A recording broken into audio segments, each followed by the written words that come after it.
हमारी जो युवा पीढ़ी है और जो आने वाली पीढ़ियां हैं, हमने श्री राम की और सनातन धर्म की एक अलग ही परिभाषा बनाई हुई है। आजकल वो जय श्री राम सुन के और मूवीज़ वगैरह देख के। तो आपसे मैं जानना चाहूँगी कि हमारे लिए कौन सा सही तरीका होगा जिससे हम प्रभु राम को जान पाएँ जो प्रभु श्री राम हैं। देखिए, जो आपने बात कही वो सही बात है। मूवीज़ में एक इमेज बनी हुई है कि टीका लगाए, कंठी माला पहने और धोती कुर्ता पहने व्यक्ति विलेन ही होगा, ये तय मान लीजिएगा। और इतना ही नहीं, धर्माचार्य तो धूर्त होगा। इतना ही नहीं, प्रोफेसर मजाक का पार्ट होगा। पढ़ने लिखने वाला छात्र बेवकूफ होगा, वो चतुर महालिंगम होगा। और क्लास बंक करने वाला इंटेलिजेंट होगा। पॉकेट मारने वाला व्यक्ति जो होगा वो तो उदार होगा, क्योंकि वो चोरी करके बांट रहा होगा। ठीक। और जो बिजनेसमैन है या जो नौकरी कर रहा वो बेवकूफ टाइप का दिखाया जाएगा, वो जिंदगी की दौड़ में पिछड़ता दिखाया जाएगा। अरे बहुत सारी चीजें दिमाग में भरी गई हैं फिल्मों में। ये बताइए, ये फौजी के डिसिप्लिन का मजाक उड़ेगा। हर हिंदी फिल्म में साउथ इंडियन मजाक का पार्ट होगा।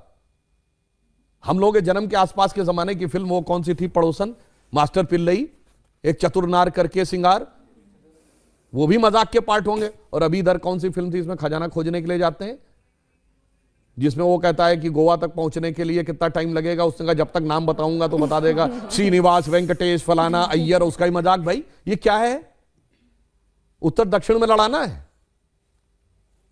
हर फिल्म में सरदार मजाक का पार्ट होगा।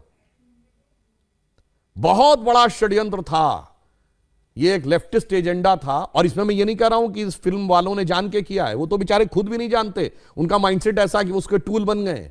तो नई पीढ़ी ने तो बहुत कुछ ऐसा ही देखा है और ये बड़े करीने से उसके दिमाग में बैठा दिया गया है। अरे भाई, हम लोग ही बच्चे थे तो ऐसी बात रहती थी, बाबा आ जाएगा, झोली बाबा पकड़ के ले जाएगा, तो मतलब वो दाढ़ी वाला बाबा ही झोली होगा। और मैं किसी के प्रति अवमानना नहीं करना चाहता, मगर एक बात बताइए, कभी किसी मौलवी को नेगेटिव रोल में दिखाया गया हो तो बताइए।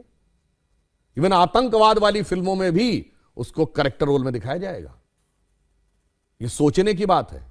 एक ही फिल्म में, अमिताभ बच्चन जी की फिल्म है 1970 के दशक की, जिसमें जब उनकी भाभी आती हैं और या मां अगर उनको प्रसाद देगी, मैं नहीं लेता ऐसा प्रसाद, मैं नहीं मानता ऐसे भगवान को जो गरीब का पेट नहीं भर सकता, उसी फिल्म में 786 का बिल्ला उनकी जान बचाता है और उसको यूं हाथ से लगा रखते। सोचिए कैसे दिमागों में चीजें भरी गई हैं। इसलिए मैं युवा पीढ़ी से कहूंगा, इस जगत प्रपंच से बाहर निकलिए और ओरिजिनल अपने टेक्स्ट पढ़िए। विवेकानंद का साहित्य पढ़िए, स्वामी रामतीर्थ का साहित्य पढ़िए, श्री अरविंदो का साहित्य पढ़िए, गांधी जी ने जो लिखा है उसको पढ़िए। कार्यक्रम के शुरू होने से पहले कुछ आप विवरण दे रहे थे, मैं चाहती हूँ वो दर्शकों तक भी पहुंचे। कैसे समय की चाल बदली। देखिए, हम आपको एक बात ये बताएं, आप सब ने शनि की 7.5 वर्ड सुना होगा।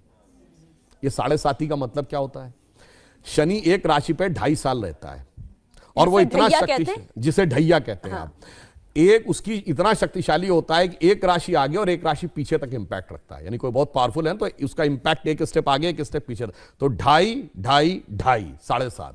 तो कहते हैं ना, पहली ढैया, दूसरी ढैया, तीसरी ढैया। 12 राशियां हैं तो टोटल कितना हुआ? 12 × 2.5, 30 ईयर्स। तो शनि का रोटेशन साइकिल 30 ईयर्स है। भगवान राम के भी तो 7.5 ही लगी थी, कहा था तो बन गए थे। तो 2.5 साल मतलब 30 साल का रोटेशन साइकिल शनि का है। ये तो हमें हजारों साल से पता था। इनको कब पता चला? अभी 100-200 साल पहले। और ये बताते हमको, यार हम साइंटिफिक थे, तुम नहीं थे। मेरे भाई, तुमने तो कहा सूर्य पृथ्वी के चारों ओर घूमता है। और मजे की बात जानते क्या है? गैलीलियो ने कहा 1633 में कि सूर्य पृथ्वी के चारों ओर घूमता है। यह गलत है, पृथ्वी सूर्य के चारों ओर घूमती है। तो उसको कह दिया गया कि तुम्हारी मौत की सजा दे दी जाएगी। उसने माफी मांगी, उसको अपराधी चर्च का घोषित किया गया। चर्च का अपराधी। और वो चर्च के अपराधी की श्रेणी में जानते कब तक रहा है? 1992 तक। पोप जॉन पॉल II ने उसका नाम हटवाया। वरना जिस जमाने में स्पेस में सैटेलाइट पहुंच गया, आदमी 69 में चांद पे पहुंच गया, और तब तक वो इस बात के लिए दोषी था। मगर कोई नहीं कहता उनसे कि आपके धर्म में कोई आपत्तिजनक बात लिखी हुई है, इसे हटाने की आवश्यकता है। मगर जहां सबसे साइंटिफिक बातें लिखी हैं, वहां पे लोग कहते हैं कि इसमें हटाने की आवश्यकता, उसको हटा। इस षड्यंत्र को समझना चाहिए। इस षड्यंत्र को आप भली भांति समझें तो आपको समझ में आएगा कि जो सभ्यता सर्वाधिक उदार है, उसी सभ्यता के साथ सबसे अधिक छल किया जाता है, जिसे हम कहना चाहेंगे आजादी का अमृतकाल है।